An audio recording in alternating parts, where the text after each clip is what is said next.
The fluorescent lights of the courtroom hummed a low, monotonous tune, a fitting soundtrack to the slow-motion wreckage that was my life. Across the aisle, Sienna, my wife, no, my soon-to-be ex-wife, sat with an air of unbearable smugness. Her posture, poised and relaxed, spoke volumes.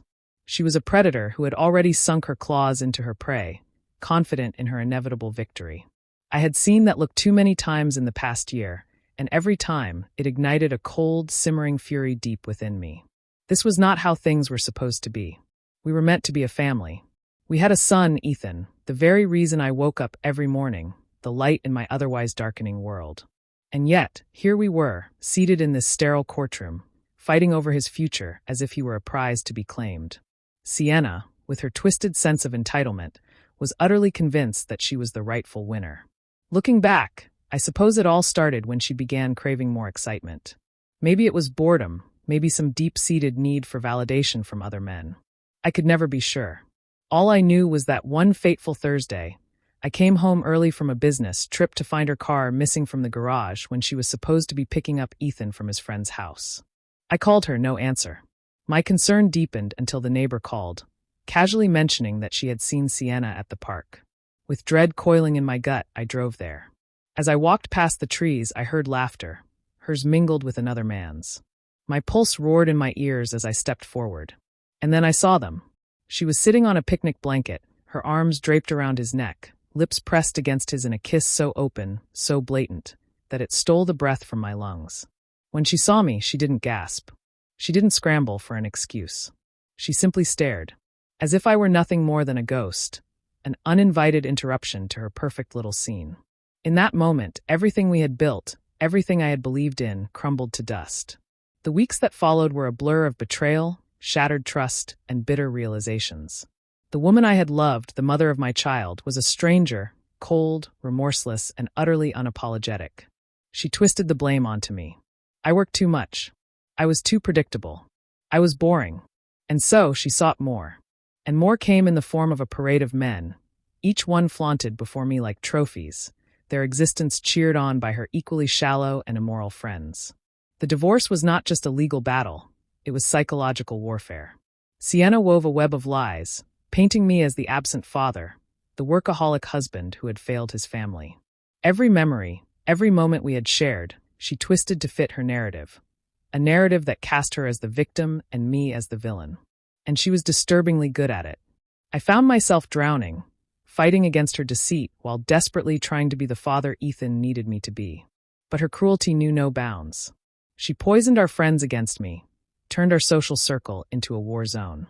She spoke about me with a gleam in her eye, a sick, gleeful desire to see me destroyed.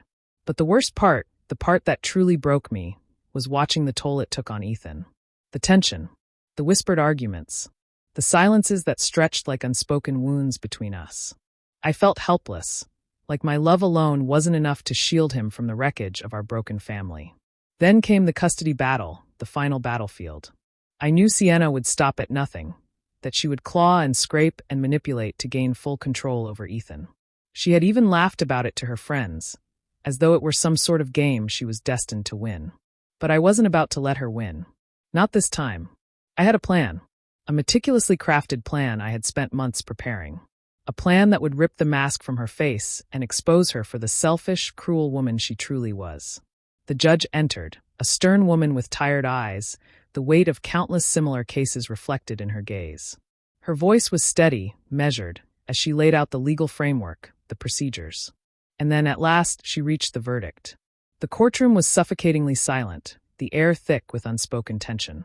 My heart pounded in my chest, a drumbeat of anxiety and hope.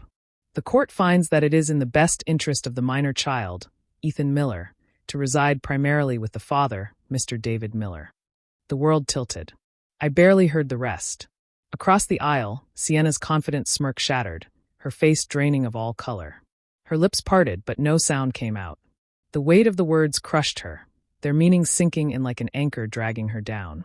Her friends in the back gasped, their whispers a hushed chorus of disbelief.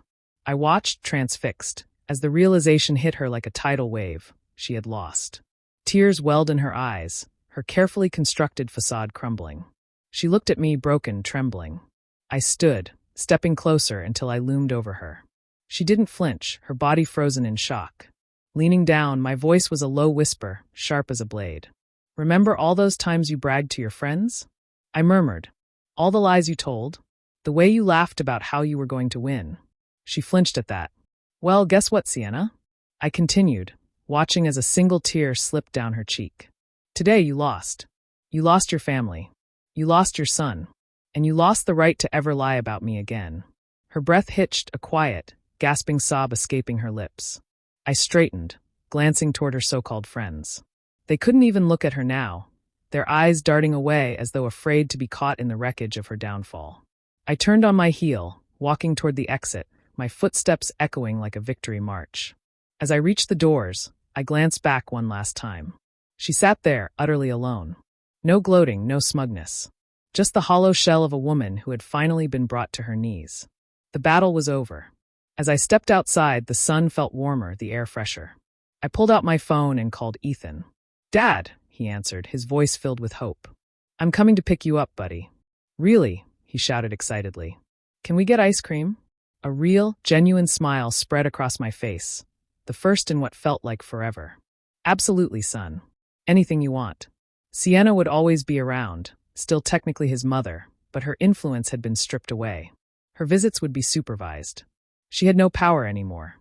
And for the first time in a long, long time, I felt free. Scars remained, yes. Scars of a brutal fight. But they were no longer marks of suffering.